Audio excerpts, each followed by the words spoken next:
On March 21st, 2023, a teenage boy sat in a St. Johns County courtroom waiting to be sentenced for stabbing a 13-year-old girl 114 times. And he was laughing, leaning back in his chair and even giggling while the victim's mother sobbed on the stand. His own attorney was smirking right alongside him. This same kid had once mumbled about demons taking his soul in a holding cell, trying to convince a judge he was losing his mind. But the cameras told a different story, because you do not flip your hair like a teen heartthrob when you are battling demons, and you do not snap selfies in the back of a cop car if you are truly disturbed. This was not madness, this was arrogance, and it was about to cost him everything. Now, if you are as angry as I am right now, do not worry. The judge is going to wipe that smile right off his face. But first, you need to understand how we got here. We need to go back to a quiet, sprawling neighborhood in St. Johns County, Florida, called Durbin Crossing. The kind of place families move to because the schools are good and the streets feel safe. The kind of place where kids ride bikes until the sun goes down and parents leave their garage doors open without a second thought. It was inside this bubble of suburban comfort that two teenagers crossed paths, and one of them would never make it out alive. Tristyn Bailey was born on January 18th, 2008, thousands of miles from Florida, all the way over in Singapore. She was the youngest of 5 kids in the Bailey household. Her parents, Forrest and Stacy, eventually relocated the family to St. Johns County, where Tristyn quickly became one of those kids everyone knew. She was a 7th grader at Patriot Oaks Academy, a competitive cheerleader with a team called Infinity All-Stars. Her coaches loved her. Her teammates adored her. Her mom described her as a powerful child who gave so much to so many people. Teachers and friends said she was the type of girl who always stood up for anyone being picked on. Energetic, kind, loyal to her core. At just 13 years old, Tristyn had the kind of spirit most people spend a lifetime chasing. And then there was Aiden Fucci. Born on November 6, 2006, Fucci was an 8th grader at the same school. He lived just minutes from Tristyn, right there inside Durbin Crossing. On the surface, he blended right into the same suburban backdrop. But underneath, something deeply disturbing was festering. Teachers flagged him for disciplinary problems, when he had been suspended multiple times for fighting and making threats. His friends later told investigators that Fucci constantly talked about killing people. Not in the vague, edgy way some teenagers talk. He was specific. He carried 2 knives that he had actually given names. One he called Picker, the other Poker. His own girlfriend told detectives that during conversations, he would pretend to slit people's throats while talking to them. He told people he heard voices when he got angry. He was on antidepressants. And in the weeks leading up to that fateful night, he told at least one friend something that would later chill investigators to the bone. He said, "Expect me to kill somebody this month."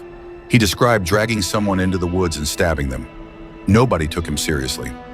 On Friday, May 7th, 2021, Tristyn attended a community event called Food Truck Friday at the Durbin Crossing Neighborhood Center. She went with classmates, driven there by a friend's parents. It was a normal night, nothing out of the ordinary. But what happened over the next 48 hours would haunt this community forever. The following night, Saturday, May 8th, Tristyn sent her last text message at 10:51 p.m. The Bailey family returned home from dinner around 11:45 that evening. One of Tristyn's siblings later recalled seeing her around midnight on a video chat while sitting out in the garage. On the screen with her was an unknown white male wearing a backwards baseball cap. That was the last time anyone in her family saw her alive. At 12:25 a.m. on Sunday, May 9th, Mother's Day, an incoming call hit Tristyn's phone. The number belonged to Aiden Fucci. 5 minutes later, Tristyn arrived at the home of a mutual friend, a kid named Dofis Abshir III, who went by Trey. Fucci was already there. Around 1 a.m., the two of them left Trey's house together on foot. Surveillance cameras around the neighborhood began picking them up. At 1:14 a.m., footage showed 2 figures walking side by side. At 1:24, cameras at the Durbin Crossing North Amenity Center captured 2 people passing the entrance. Then at 1:45 a.m., a home security camera on Saddlestone Drive recorded 2 subjects heading east, walking toward a retention pond at the end of the street. One was taller, wearing a light hooded sweatshirt and white Nike shoes with a black swoosh. The other was shorter, wearing a light-colored shirt and black shoes. They walked into the darkness together. What happened next? According to the autopsy and crime scene evidence, was nothing short of a nightmare. Sometime around 1:52 a.m., Fucci attacked Tristyn with a buck knife. He stabbed her 114 times. The medical examiner later identified 49 of those wounds as defensive, meaning Tristyn fought. She fought for her life. She had wounds on her head, her neck, her shoulders, her arms, her hands, and her back. 35 wounds to the head and neck alone, 29 to her back and torso. He stabbed her with such force and such relentless aggression that the blade of the knife actually broke. A piece of it snapped off and lodged itself inside her skull. That is the level of violence we are talking about. That is not anger. That is not a moment of lost control. That is something sadistic. And this was not a sudden outburst that ended quickly. 114 stab wounds takes time. It takes effort. It takes a conscious decision over and over and over again to keep going. At 3:27 a.m., nearly 2 hours after they had walked into those woods together, that same home security camera on Saddlestone Drive recorded a single figure walking back, alone, carrying a pair of white Nike shoes. Aiden Fucci walked through his front door at approximately 3:30 a.m. His mother, Crystal Smith, was home. She saw the blood on his jeans, and instead of calling the police, she put those jeans into the washing machine. Tristyn's body lay in the woods through the rest of the night. That Sunday morning, while Tristyn's siblings were preparing a Mother's Day breakfast, they realized she was not home. By 10 a.m., her mother, Stacy, had called 911 to report her missing. A search began immediately, and the Florida Department of Law Enforcement joined the effort. Cell phone pings were ordered. Deputies fanned out across the neighborhood. By early afternoon, investigators had already zeroed in on Fucci. When deputies interviewed him at 2:54 p.m., his story kept changing. First, he said he walked home alone. Then he claimed there had been an altercation where Tristyn grabbed him, he pushed her, and she hit her head. Each version fell apart faster than the last. And then, while sitting in the back of a patrol car, Fucci did something that defied all logic. He pulled out his phone, snapped a selfie, and posted it to Snapchat with a caption that read, "Hey guys, has anybody seen Tristyn lately?" The audacity was staggering. Responses flooded in immediately, many of them accusing him directly. At 6:06 p.m., a neighborhood resident named Daniel Hart made the discovery everyone had been dreading. He found Tristyn's body in the woods east of a cul-de-sac on Saddlestone Drive. She was lying on her right side. Her hair was matted with blood. Near her body, investigators found her cell phone, a gold ring, a $20 bill, and a pink vape device. Written on her left ankle, in blue ink, was a single word: karma. On her right ankle, someone had drawn a smiley face. Investigators never determined who put those markings there. She was pronounced dead at 6:15 p.m. By 8 p.m., Fucci was brought in for further questioning. During a pat-down, deputies found a blue-handled folding knife on him. When investigators sat him down with his parents and revealed that Tristyn had been found dead, Fucci's response was cold enough to stop the room. He said, "How is that my problem?" His parents immediately told him to stop talking. A search of Fucci's home shortly after midnight on May 10th uncovered a mountain of evidence: a buck knife sheath, the white Nike shoes, still wet and stained with blood, a bloody t-shirt, bloody paper, wet blue jeans that his mother had tried to wash clean, blood and dirt residue still sitting inside the sink drain, and tucked away in his bedroom, a notebook filled with violent drawings and satanic imagery, including pentagrams. At 3:30 a.m., Aiden Fucci was placed under arrest. By that afternoon, the medical examiner confirmed the cause of death as sharp force trauma from stabbing.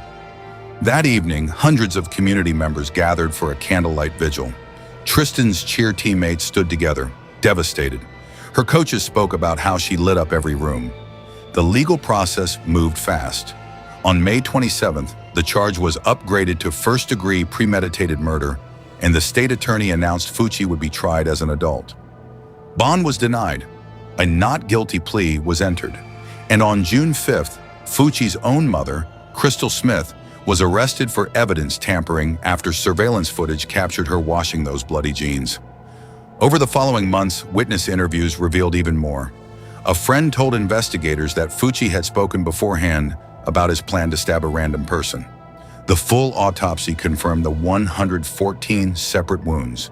The prosecution's case was airtight. While awaiting trial, Fucci's behavior behind bars made everything worse. Jail records show he spent over 400 days total in solitary confinement. He was involved in fights, extortion schemes, and was caught with contraband. He made threats to staff and other inmates, at one point telling someone he would stab them up and take pictures.